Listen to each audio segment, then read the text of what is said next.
골로새서 1장 11절 말씀 다 같이 한 목소리로 받들도록 하겠습니다. 그의 영광의 힘을 따라 모든 능력으로 능하게 하시며 기쁨으로 모든 견딤과 오래 참음에 이르게 하시고 아멘.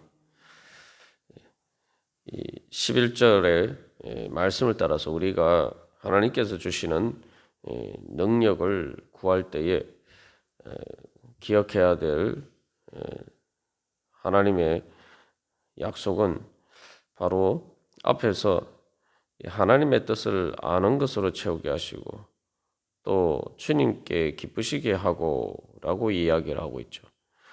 우리가 주님 제가 주님의 뜻을 따라서 행하기를 원합니다. 그래서 주님께서 기뻐하시는 그런 열매를 맺기를 원합니다.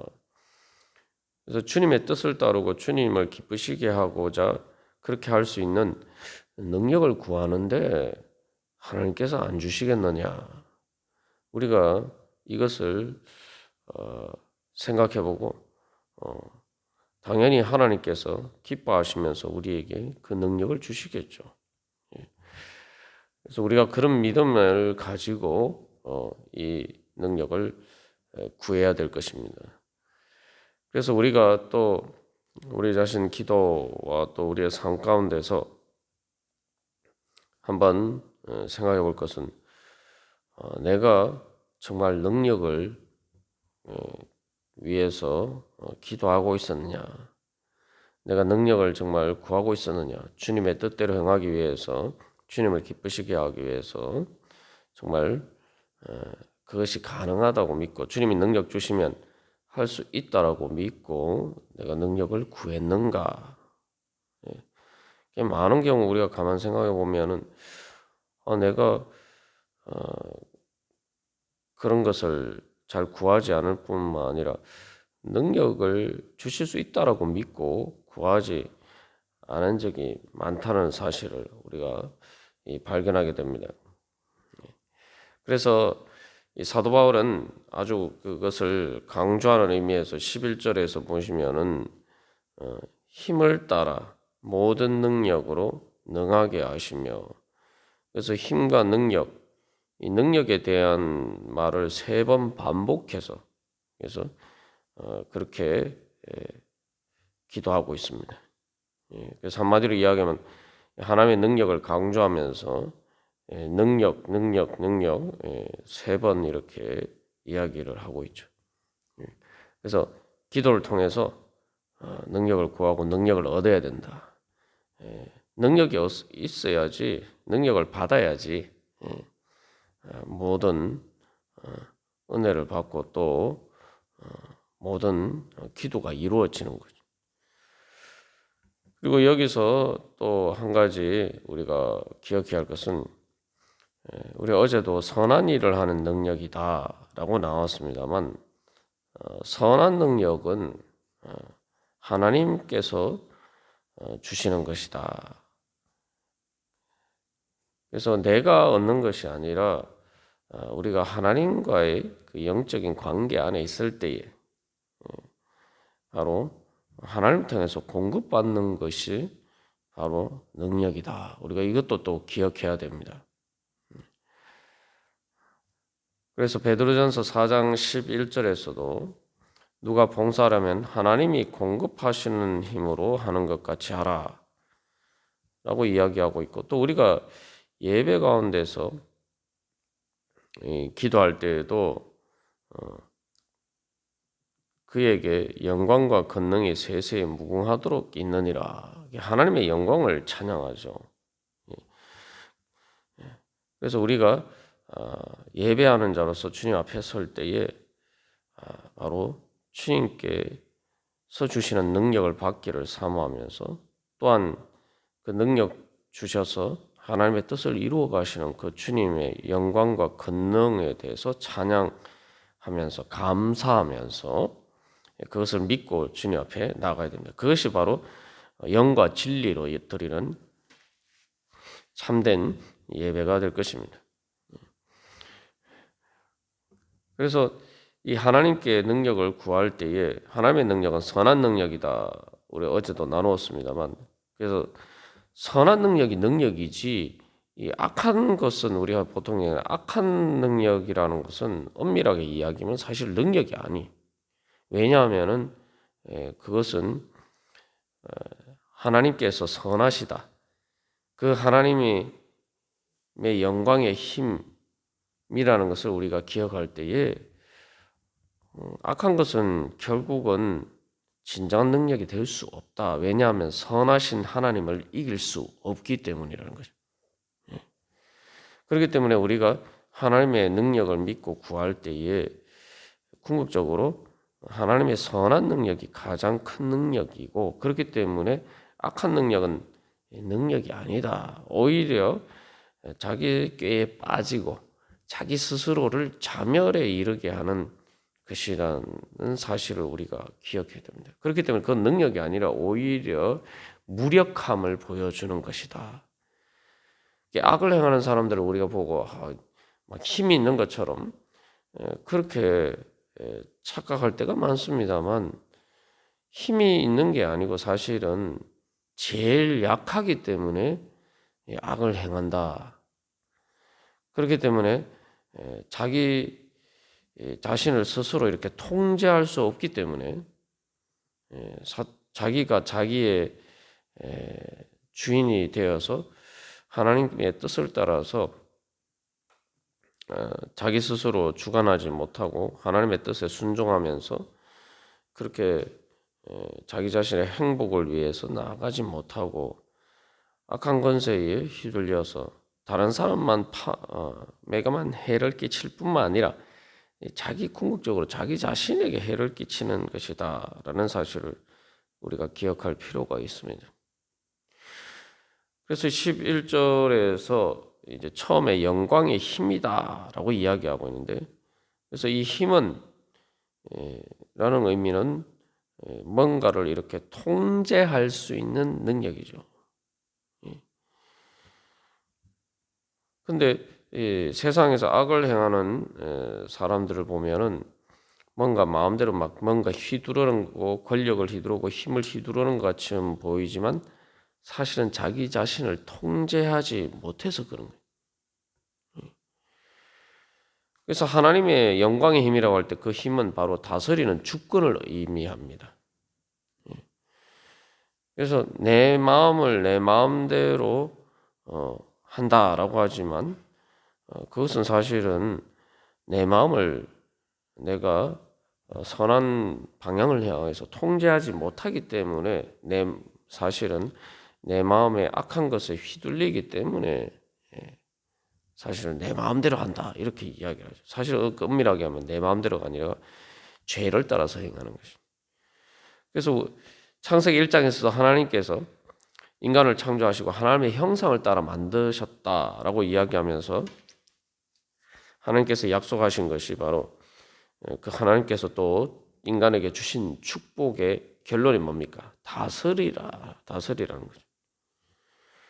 우리가 이 하나님의 능력을 받아야 정말 바로 이 다스리는 선한 것을 따라서 악한 것과 죄와 사망의 권세를 다스리고 이길 수 있는 능력을 얻게 됩니다. 그게 바로 하나님의 형상이에요.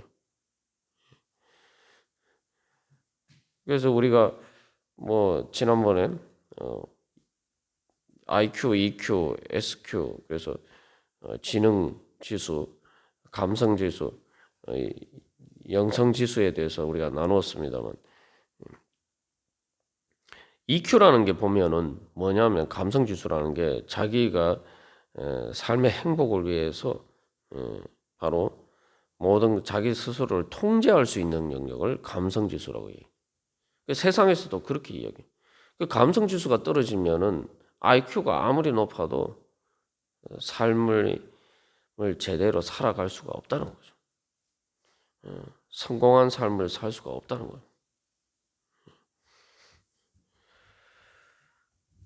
그래서 이 영광의 힘을 따라라고 할 때에 이 하나님의 힘이죠. 그의 영광의 힘이니까 그라는 말이 바로 하나님이죠. 그래서 하나님의 힘은 하나님 그 다스리는 주권이고, 그래서 그 하나님의 능력을 얻기 위해서 그러면 우리가 뭘 해야 되느냐? 그 만약에 말 그대로 하나님의 다스리는 주권이기 때문에 바로 우리가 하나님의 다스리는 주권에 순종할 때에 우리의 마음에 하나님의 보호자가 있고, 그 하나님 그 우리의 마음의 보호자에 하나님께서 자정하시고 성령님을 통해서 우리를 다스리고, 그 다스림에 우리가 순종하고 따를 때에 바로 그것이 바로 우리에게 힘이 되는 겁니다. 세상에서도 그렇죠. 어떤 세상에서도 사람들의 권력이라는 것도 다 자기 권력이 아닙니다. 그래서 이 윗사람들의 어떤 자기 위에 있는 사람을 대리하기 때문에 힘이 있죠. 그것처럼 바로 우리도 하나님의 뜻을 따를 때에 그것이 바로 능력이다. 그래서 사실은 이 영광의 힘이라는 것은 하나님의 뜻을 아는 것이 능력이고, 하나님의 뜻을 알면은 내가 하나님의 뜻을 따라 행할 수 있기 때문에, 또 주께 합당하게 행하는 것이 능력이고, 주님을 기쁘시게 하는 것이 바로 능력이다. 또 우리가 기억해야 됩니다. 그래서 우리가 주님의 주권에 복종할 때에 우리가 바로 모든 것을 다스릴 수 있는 힘과 능력을 얻게 됩니다. 그래서 우리가 예수님을 주님이라고 부르는 거죠. 그리고 여기서 두 번째로 이 하나님의 영광의 힘이라고 할 때에 여기서 이제 영광이라고 이야기를 하는데, 그 영광이라고 할 때는 이 최고의 힘을 얘기하는 거예요. 최고. 우리가 영광을 아주 쉽게 생각해 보면은 올림픽에서 금메달을 따면은 그 경기에 참가한 선수들 중에서 가장 영광스럽게 되죠. 그래서 이 말 그대로 영광의 힘이라고 할 때는 승리하는 힘을 얘기합니다. 최고의 힘. 하나님의 능력의 장엄함을 이야기하고 있는데, 그래서 이 하나님의 영광의 힘을, 그 능력을 얻게 되면 우리가 승리하게 됩니다. 그래서 하나님의 그 영광의 힘은 우리가 앞에서도 나눈 것처럼 이 선한 능력이 바로 영광의 힘이다. 다시 말하면은 하나님의 능력은 다스리는 주권인데, 그것은 바로 선한 일을 하시는 능력이고, 그것을 다른 표현으로 그 악에 대해서 우리가 적용해 보면은 바로 악한 것을 심판하시고 다스리시는 것이 바로 하나님의 영광의 힘입니다. 우리가 세상에서 자꾸 이렇게 악한 자들이 힘이 있는 것처럼 보이고 기세 등등한 것처럼 보이는데, 우리가 한 가지 분명히 기억해야 돼요. 하나님께서 그 모든 힘을 쓰지 못하도록 결국은 하나님께서 심판하시는 것을 우리가 현실에서도 볼 수가 있습니다. 그 왜 그렇습니까? 그렇게 기세 등등하고 뭐 천년만년 힘 있는 자리에 있을 것 같은 사람들이 어느 순간인가 무너지고, 또 그런 사람들이 어느 날 갑자기 하나님께서 그 육신의 생명을 거두어 가시면은 그날로 끝나는 거예요. 그렇게 막 천하를 호령하던 사람들도 순식간에 아무런 힘도 없이 무덤 속에 들어가야 됩니다. 그게 예외가 없죠. 근데 그 예외가 없어요. 그래서 우리의 시야가 얼마나 좁은가, 우리가 얼마나 어리석은가. 그래서 이 11절에서 하반절에서 견딤과 오래 참음을 이야기하는 것도 그거죠. 그 견딤과 오래 참는 것이 힘이 없어서 그런 것이 아니라, 쉽게 말하면은 결국은 하나님께서 인간의 모든 힘을, 그 악한 힘을 다 걷어 가시기 때문에 육신의 생명의 한계가 바로 그겁니다. 그래서 죽음이라는 것을 우리가 이 죄와 연결시켜서 생각할 때에, 죄가 사람들을 힘들게 만들고 죽음에 이르게 한다. 우리가 주로 이 부분만 생각합니다만 왜 죄가 사람들로 하여금 죽음에 이르게 하느냐? 왜 죄의 심판에 대한 결과가 죽음이냐? 바로 더 이상 죄를 짓지 못하도록 하나님께서 죽음으로 사람의 생명을 걷어 가시는 겁니다. 우리가 한번 생각해 보면 악한 자들이 말 그대로 뭐 불로초를 얻어서 그렇게 뭐 100년, 200년 그렇게 살면 어떻게 세상이 어떻게 되겠습니까? 그래서 하나님께서 그런 식으로 바로 그래서 어떻게 보면은 육신의 죽음이라는 것도 하나님의 죄에 대한 심판이라고 할 때 그것은 바로 더 이상 죄를 짓지 못하도록 하나님께서 그 능력을 하나님께서 주시는 그 육신의 생명의 힘을 가지고 악을 위해서 살아가지 못하도록 하나님께서 심판하시는 겁니다. 그래서 이 예수를 믿고 우리가 주님 앞에서 선한 열매를 맺는다는 것이 선한 열매를 맺는 것이 우리가 지난번에 나누었죠. 생명나무다라고 나눠졌습니다. 그래서 영생의 능력, 하나님께서 주시는 생명의 능력은 바로 선한 능력이고 선한 능력이 생명의 능력이고 바로 그 능력을 통해서 우리가 선한 일의 열매를 맺게 되었을 때 우리는 하나님의 심판이 아니라 하나님의 은혜를 받는 자리 가운데 나아가게 된다는 거죠. 그게 바로 하나님의 영광의 힘입니다. 그래서 죄를 따라 행하는 악은 결국 하나님의 심판을 받아서 게 되지만 그러나 주님의 능력으로 우리는 바로 영원한 생명의 열매를 맺어가게 됩니다. 그래서 선한 일을 하는 능력은 생명의 능력이고 영생의 능력입니다. 그래서 우리가 바로 그런 믿음으로 살아갈 때에 우리가 견디고 오래 참는 것은 내가 힘이 없기 때문이 아니라 바로 싸워서 이기는 가운데 승리를 향해서 나아가는 과정이다. 그 승리하기까지 내가 인내하는 거죠.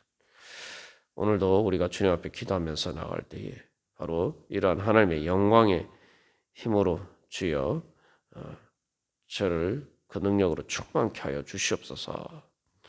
우리가 그렇게 소망하면서 그래서 우리의 기도를 통해서 우리의 삶을 통해서 우리가 그 모든 악한 것들을 이기고 하나님의 은혜의 자리 가운데 나아가기를 간절히 소망합니다. 다 같이 기도드리시겠습니다.